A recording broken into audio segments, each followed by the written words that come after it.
Welcome. Hello. It's Thursday, and you know what Thursday is? Beyond Small Talk Day. Welcome to Beyond Small Talk every Thursday at the 4 o'clock Eastern Standard Hour. My name is Jackie Janik, and I'm a women's empowerment coach, helping women uncover their purpose and define their own path in the world. And today you're watching Beyond Small Talk. Real women, real conversations, elevating womankind one talk at a time. I'm very excited to have yet a returning co-host. She's a repeat offender. Her name is Betsy Cox. Her handle is at Betsy Cox Health. And today we're talking everything about you and your lady parts number 4. This is our 4th episode because it is very important for you to pay attention to your lady parts. And Betsy's going to educate us more on our lady parts. And by her first sentence of telling of some show notes is there's more to you and your lady parts than I thought. Like, I just considered it my vag. But thanks to Betsy, you're going to educate me more. It's more than my vag. Right, Betsy? I just came on and heard vag, Jackie. I mean, hello and welcome. Thank you. Thank you for having me on. Yeah. I am once again jammed in my bedroom corner, on my bed, on my pillows, where there's like this much consistent internet service. So this is just my new locale for all of our talks. Well, it's great. And forward. I said, you're a repeat offender. You come back number 4 because we always have to talk about our lady parts and we always have to take care of our health. Yes. And I feel like you are my go-to person when it comes to anything within here. And I even texted you earlier this week saying, how come again we're talking and I got my period and it's synced with the moon, I think. Right. But that was the full moon. I was like, ooh, she's lined up. That's a good thing. Is that a good thing? Yeah. Yes, it is. Thank you. Yeah. Now I'm getting like the hot flashes started.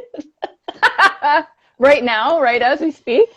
A little before year just started, and like 2 weeks ago I was in a car with an old friend and I was like, can you put on the AC? And he's like, it's like 40 out, but I get you, girl. He's like, I'm in menopause too. And I was like, yeah, we both are. Oh, well, it's nice to have someone who's understanding. You're not fighting over the thermostat. Yeah. I swore to my husband I would not go through this in Miami, and here I am. So what are you going to do? In Miami, it's freaking hot down here. It's getting hot, yeah. Well, okay, so let's get started. Oh, Thanks again, everybody. Betsy is like your go-to person for women's health, particularly women, I feel like over 40 is where your expertise lies. Yeah. Yeah.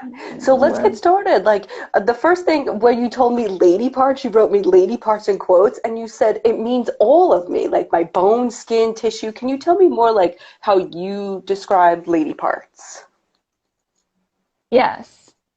I think it's a great handle and I think it's a great eye-catching and kind of arresting sort of thing to be focused on. And we all are the sum of our parts. So, but we can't separate our hormones from our detoxification system, from our metabolic system, from our cardiac system, from, our digestive system, certainly. So I really want to share with your listeners today that even though you and I talk a lot about what's going on below the belt, there is a whole interconnectedness in the body, and there's really no way to separate out one system from the other. In allopathic medicine, we get a lot of that because we're constantly going to specialists, right? Mm-hmm. I remember a situation with my mom who had some shoulder pain that started right here and kind of went up, it didn't go into her neck. And we were looking for somebody to give her some insights on that. And the actual information I was given was if it's like a few inches below this part of your body, you have to see this person. If it's literally an inch or two up here, then you're going to need to see an ear, nose, and throat person. And we're in a system, in a health system that's getting more and more specialized, and that's not helping us. That's not helping our overall health. I think we can all attest to that. And so I really want women to appreciate that if you focus on hormone health and improving that, every aspect of your health is going to improve. There's no question. So a rising tide lifts all ships, right? If you want to focus on cardiac health, then all other systems in your body will benefit. So that's the good news and sometimes the frustrating news, because I think we're led to believe that we can just focus on this one specific area and we don't have to really think about the rest of our body and what any kind of dysregulation in this one particular area might cause. And so we're everything. We're our skin, we're our mental health, we're our parasympathetic nervous system and how that responds, our immune system. I mean, those two things have been so incredibly taxed in this past year since COVID began, and then compounded with political and social shit shows that have just been unfathomable. This has been a time that has paralleled no other in my life, in your life, in anybody's life that I know. My mom was born before World War II was over. She was young. She was just a little girl, but nobody remembers anything like this. You may have a Holocaust survivor who remembers this type of stress and chaos and I just want to share with people today how hormone balance has been disrupted over this time, if I may. Yeah, so I remember we talked about hormones before, and I get mine checked, the estrogen, progesterone, testosterone, and am I missing one? Well, yeah, there are varieties within those sex hormones. So they're really just a snapshot in time. They're really not where I think you want to be spending your advocating time and effort with your physician. I think it's far more important to get things like a full thyroid panel done. If you're in perimenopause, what you can imagine is that, and that's so if you're over 40. If you're in that area where you're still having regular periods and maybe the characteristics of your period have changed, maybe they're heavier, maybe there's no change, but you can believe the fact that our bodies go through this change. They take us through a cycle of hormonal changes in our sex hormones, and that also affects insulin, that affects cortisol, that affects serotonin, melatonin, the downstream metabolite of serotonin. It affects everything. It affects thyroid hormone. So that's my point. So if there's a specific area of your life that is out of balance, that you can believe that that's just it's not that one isolated hormone, right? Yeah, like you have to see it like in a whole picture, right? So yeah, in this sort of macro environment, yes. Yeah. And you can absolutely begin to work on that one area And as I said, if you work in that area, everything will benefit. But if you go to your doctor and say, it shows here that my estrogen is low, and you have a physician that prescribes estrogen without progesterone, you're going to have just as many problems as you have if you didn't get that estrogen, because there has to be balance.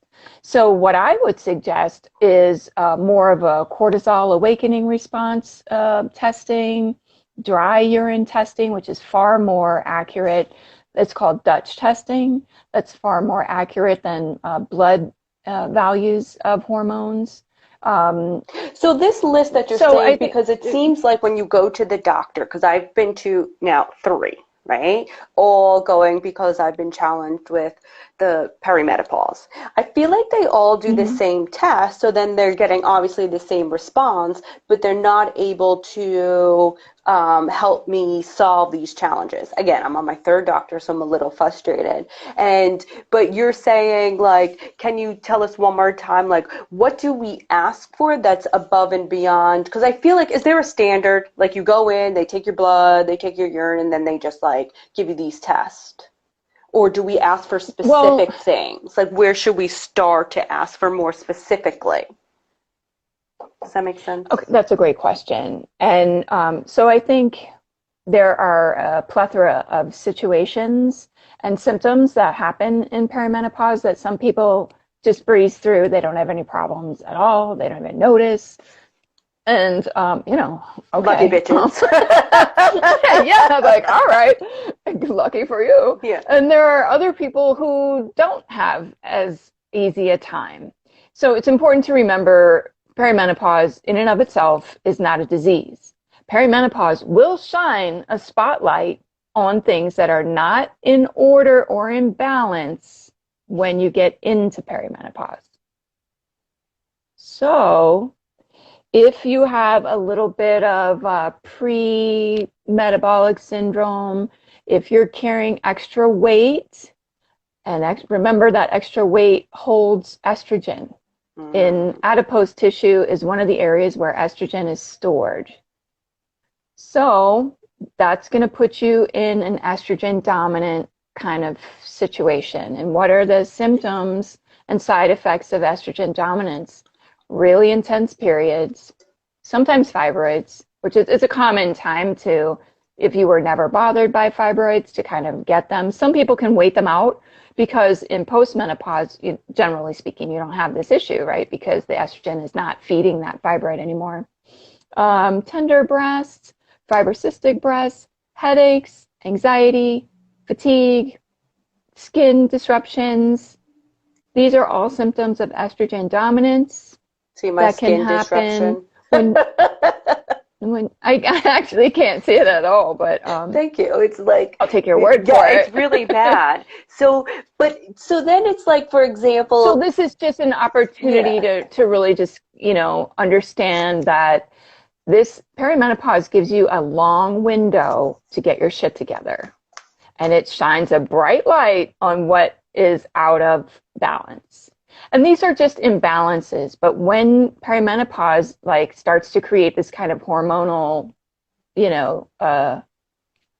roller coaster. I'm like, what's the word? I was thinking tornado. I was like, no, that's not it. Roller coaster. It highlights and emphasizes it is puberty for grown-ups. So remember, when you went through puberty, there was no cure for it except to get out of it without being killed or killing your parents. Right. So I guess that's my, killing my husband right now.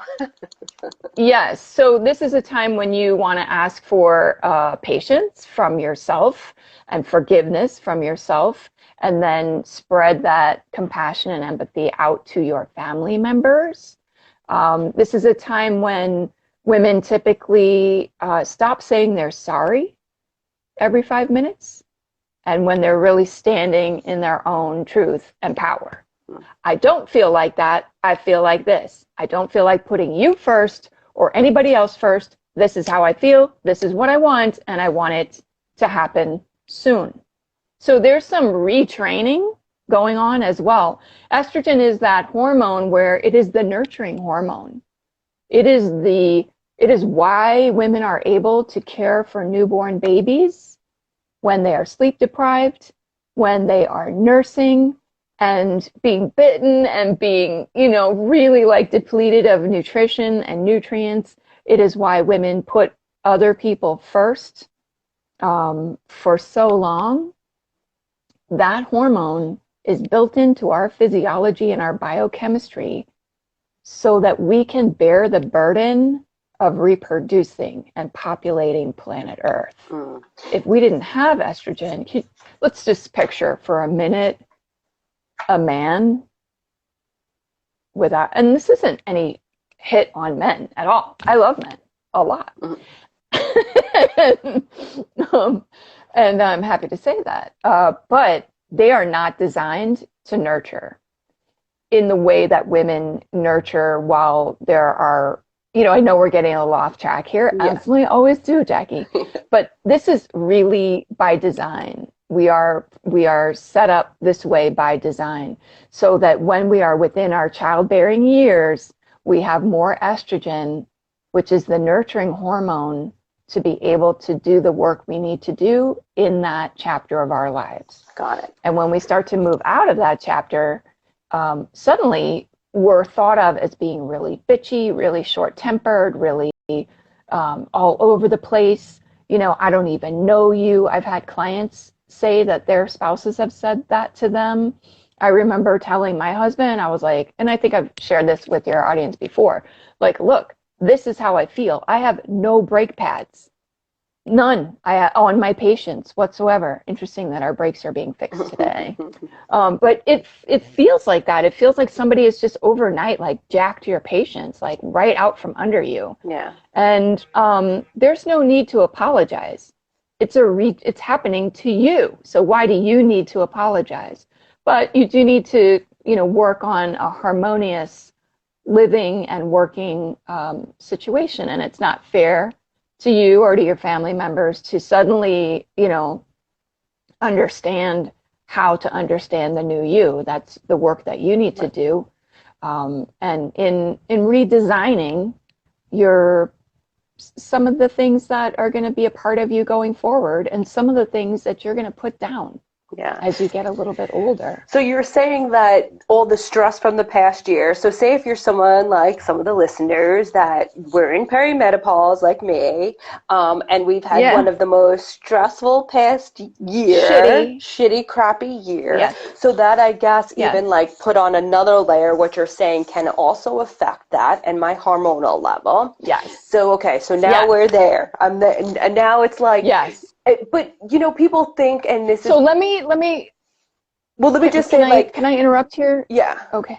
Because, like, so say you're saying it's like a transition, right? It doesn't snap off one day and go on the next. So that's how I feel like COVID, people are starting to talk about COVID. Well, we're almost over COVID. So it's supposed to be like all of a sudden, because the CDC said I don't have to wear a mask outside, that my hormone levels just go back to where they should. No, like this is going to linger in us for who knows how long. So I think what you know, saying to have the compassion and to understand this, I want women to understand that this is going to affect us longer than just in the moment, right? Like how long does like this can affect your hormones moving forward?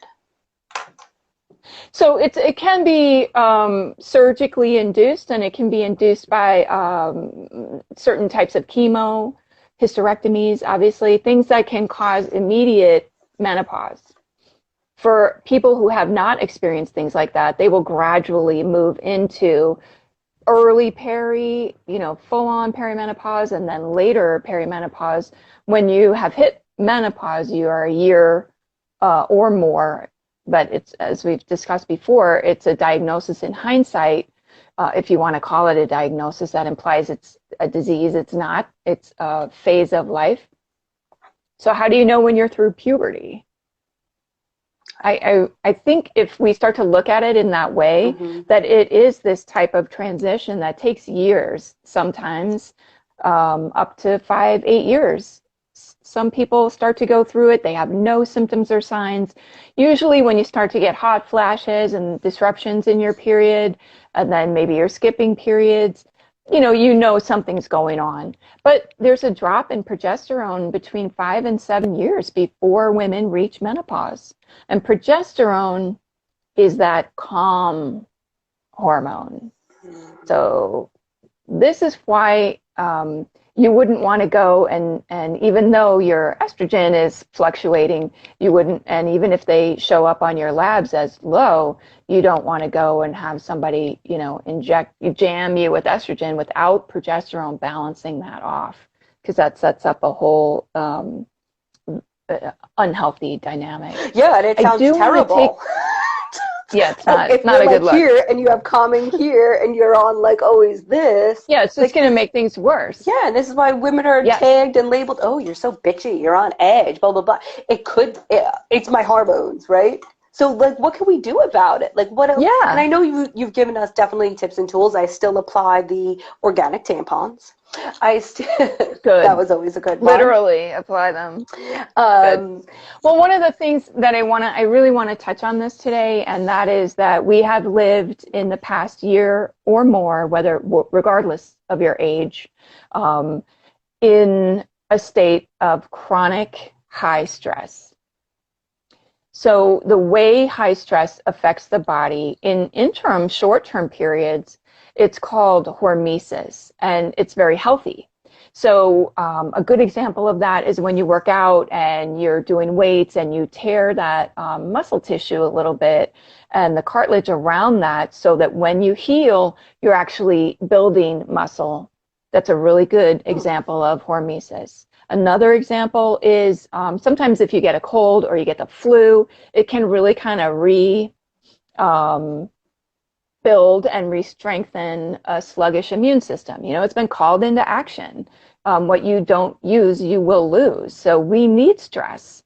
We need short bursts of stress. And those are very healthy, healthy for the brain, healthy for the body. What isn't healthy is this chronic, intense, long-term stress. And that is what everybody has been through with the pandemic and all the things and losses that each and every individual has experienced through this time, whether that's a loved one, a job, an opportunity. You know, we've all got a list of things that we lost in this time. And we've just been holding on and holding on and holding on. And while we can't just go back to what we were before, it is time to absolutely switch from this parasympathetic nervous system, sympathetic nervous system mode, which is our fight or flight mode, right? Which is designed to save our lives. Mm-hmm. We've been sitting here in fight or flight for well over a year. And I want to share with your viewers what happens, which is natural, which is the body's natural way of surviving through this time, is to do the following, is to hold on to weight because we might die. So we need the weight, which is to, you know, we're not that far evolutionarily speaking from our ancestors who were living in caves and had discovered fire. This is kind of like where our bodies physiologically still are. We haven't evolved beyond that.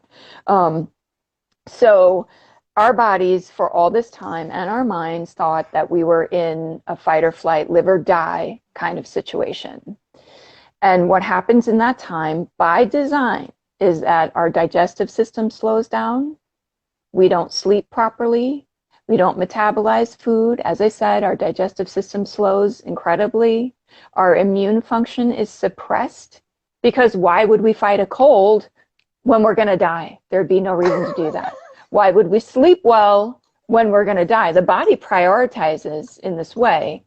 So what I'm really hoping to impart with your listeners, and I totally think this is a two-parter, but I'm just saying, is to help all of us transition out from that fight or flight, that sympathetic nervous system mode, back into parasympathetic nervous system, where we heal, where we digest, where our cortisol levels are balanced, so that our insulin and our glucose capabilities balance out, so that we can sleep at night and heal, so that we can address any ongoing viral or immune irregulations, and so that our estrogen, our sex hormones, can balance with a stronger detoxification system. Because when we're in fight or flight, guess what else we don't do? We don't reproduce. We don't have a normal sex hormone balance, and we certainly don't detoxify any extra estrogen or excess hormones that our body doesn't need. We don't detoxify that properly. So for anybody that's in perimenopause right now, it's been you can add an additional layer of shit show on top of what you're already going through. Thanks for confirming 100%. That for me, because I feel like I've been there, and without people talking about it or acknowledging that I have now like two layers. I have the whole hormonal perimenopause, which I'm totally on, right? And then living in this fight or flight place, which is, I know a bit more about that because Sophie being autistic, it's kind of something that goes on for her that we work on a lot, always being in this fight or flight. And with her, we use a lot of supplements. One is serotonin, et cetera, et cetera. So say you're like, poor women out there in perimenopause just went through, this whole year. What can we do to start resetting ourselves? Like one thing. Okay. Yeah. So I think, there are a lot of different levels. I think one of the first things to do is to learn at least one breathing technique, because the mind is surveilling everything. So you can tell your mind, no, I'm fine, we're fine. You can tell all your friends, all your family, I'm good, I'm good. But your mind, your body is informed by your thoughts. And so if you're not there, you're not there. But this is one of the ways that you can kind of override that. There aren't very many, but this is one of the ways that you can. And that is simply by exhaling longer than your inhale. So what you don't do when you're in fight or flight mode is take long, deep breaths and take a long, deep exhale. When you're in fight or flight mode, you breathe like, it's a shallow breath. You don't have time to take a fast breath. Your respiratory system is activated, your adrenaline is activated. All these things are on fight or flight mode, literally. So this is one of the fastest ways to put into practice a way to kind of override, even if you're really not there mentally, and you're still ruminating and scared and freaked out and sad and haven't had a chance to mourn all of the things that have gone on in this year, missed opportunities, even if you haven't had a chance yet to design your own post-traumatic growth strategy. What? $5 expression right there. Think about that. Think about what that is for yourself. So that's the first thing to do, is to, and I'm sorry about the outside noise. Okay. In the morning, when you start to feel this, like it's all kind of bubbling up, take that time to exhale. You don't need to do box breathing. You don't need to do 4-7-8. You don't need to get on a mat. You don't need to do anything. You can do it in your car with your eyes open. Just make sure that exhalation is a little bit longer than the inhale. And you will start to feel and shift yourself back into this parasympathetic space, which is where the body heals, where hormones will naturally balance and optimize their function, and where you will be able to release and let go of toxic levels of hormones that are, the metabolites are still, kicking around in your system. So and I know for people it sounds so easy. It sounds so feel like breathing. It's not easy. No, it's not. And I'm like, but it has so much. I like to give tips and tools that have high ROI. Like you do it and you feel better like pretty quickly. Like you don't have to, like for me, tackling my weight is taking forever, but to sit and start breathing again, it's like a good reminder. And Ivy, my life as a doormat, we had her on as well, met her through you. She said, sleep, heal, lose the COVID 10 pounds, bring it. Yes. Yes. How can can you hear me? I can. Okay. How do I refresh myself? I'm frozen. Yeah, Should I just stay frozen and we'll keep going? Yeah, we could keep going because we can hear you. But yes, you are currently frozen, but I can hear you like perfectly well, which is good. We want to hear you. Okay. So I'll keep going. Ivy, you're absolutely right. Sleep, there is no doctor, no surgery, no supplement, no nutrient on planet Earth that has more bang for its buck and more power in healing than sleep. There is nothing that can surpass the health benefits of a good night's sleep, consistent good night's sleep. So how do you do that when you're having hot flashes in the middle of the night? What do you do with sleep disruption? So, melatonin's okay. I think if you're going to go with melatonin, you're going to want to try a sustained release. There are different types of sleep disruption. Some people can't get to sleep. Some people can't stay asleep. So, you want to kind of consider what is the problem. I think if you're having difficulty staying asleep, a sustained low dose of melatonin, sustained release low dose is one way to go. I think cutting back on stimulants in the morning and the afternoon. Some people can't get out of bed without coffee. You can cut back a little bit on the coffee and on the stimulant in the afternoon and then the wine at night to wind down, alcohol will wake you up. Yeah. It just will. It feels like a And if you're catch having 22. any, You know what I'm saying a little bit? yes, Because it's like Sophie and yeah, I on a 7-day, we slept one night in 7 days. Okay. So this is why I kind yeah. of look Oh, my like heart this broke when I today. heard that. Yeah, it's been a really hard Honey. one. And like, it hit me today. Like, literally, like I'm sweating, Yeah. like, I'm just like all over the place. And, yeah. So it's like then So, I drink coffee because I was like, I got to do my yes, day. And then by time I'm yeah. like, so you're in this kind of bit of a Yeah, vicious and then you're cycle. wired. Yeah. Yeah, and then you have wine or alcohol to wind down. So, okay, recognizing that pattern is very important. But there are supplements that are really, really great with sleep, and one of the best ones is magnesium. Mm. And if you've got that racing mind, magnesium 3 and 8 is a great place to, around 500 milligrams. Ashwagandha is really I've good. been If you have any taking issues, that, and I have to yeah, say, I've been taking that with a vitamin E, like a high potent slash. It's quite expensive, but vitamin hmm E fish, vitamin E. I think so. And I have to say, even though because I'm still in this like hot flash, I've been feeling better. Like my period's been better. I think it's been working for me because when I went to the doctor 2 months ago, and I was going to share with everyone, they put me on a antidepressant, Oh, and no, no, exactly. no. I was getting desperate, Betsy. I forgot to tell you. I was in that Oh, space when I remember we've had this conversation, and everyone, Betsy and I that's what talk. they always Yeah, do. so she's like, oh, you're doing all the other things, blah, blah, blah. So she went to put me on it, right? And I was like, okay, I'm at my wit's end. Let me try.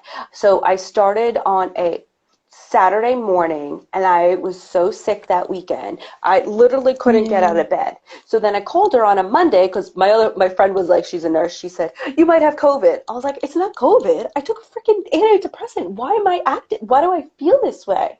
And you know what her answer was, Yeah. basically? Well, it might take a few weeks for your body to adjust, but if you can't deal with it, then stop. And I was like, so this is your solution to help me. So anyway, I stopped the Yeah, no, antidepressant. It this wasn't is helpful for me. good. And I'm not against anyone Good. needing antidepressants or anything like that. No, I'm all no, pro no, what you no, need. no, But neither am I. But yeah, this is neurotransmitter, supplemental support that comes in. This is a really strong case of estrogen dominance, Jackie, is what you're experiencing. And so that's when you really take a much bigger and deeper dive into nutrient density and looking at B vitamins, looking at B6 in particular, B12, folate, and having those levels checked. Absolutely. You want to have your thyroid checked. And we were talking about labs before. yeah, So if you're experiencing this type of thing, if you've got a little bit of a hypothyroid sluggishness going on, you want to have all that normally is tested is TSH, which is thyroid stimulating hormone, which is a hormone that is released in the brain and doesn't really measure a whole lot. We have thyroid hormone going to the liver, going to the kidneys, going everywhere. So we want to be sure and have free T4 tested, three. free Mm-hmm. T3, and reverse T3. Those are three really important thyroid markers that would be the most basic thyroid panel. So when you are getting ready to go to your doctor, and this is something that I think I've shared with you in the past, is that you want to tell them you want a full thyroid panel. If you can get thyroid antibodies tested as well, that's great. Sometimes you really have to do a lot of talking for that. Yeah. But anybody in perimenopause that's experiencing weight gain, they can't get it off, and they've tried, or they're experiencing digestive sluggishness or constipation, or the thyroid is what keeps everything kind of moving along, or if you're cold or you're hot. This is something that you definitely want to get a handle on and check. Yeah. And you would have a problem with clearing anxiety producing neurotransmission. And that often is what's at the root cause of this feeling of anxiety and sadness and depression. Anxiety and depression are mirror, are on opposite sides of the same coin. So if you've got one or the other, or you're struggling with both, oftentimes this can be a thyroid. The root cause of this is physiological and biochemical, and definitely go upstream and look at the thyroid.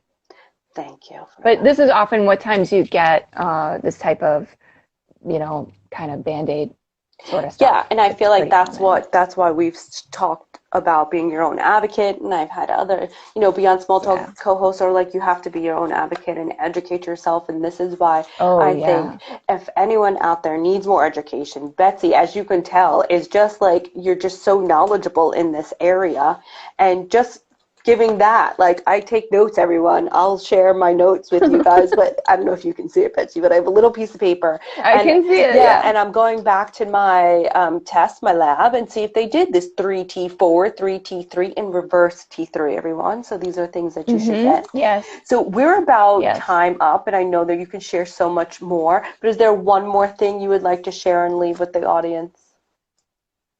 Yeah, I think magnesium, generally speaking, is something that we're all needing.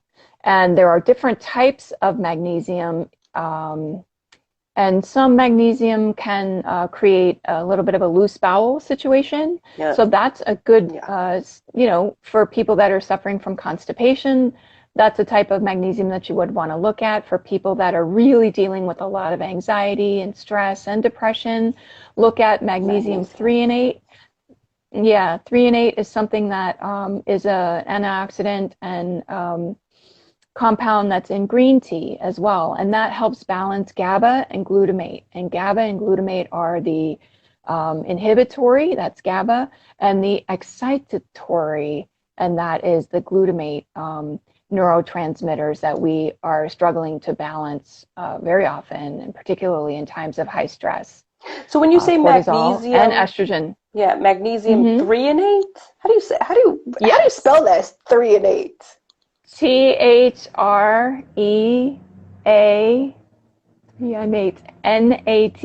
Oh, 3 and 8. Sometimes it's called L-threonine. That's a separate amino acid, and again, that's so magnesium 3 and 8. Jarrow makes a really good product. That's a brand, Jarro, and I recommend that to a lot of my clients.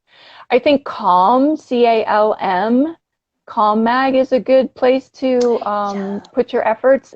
Yes, that's a great evening tool.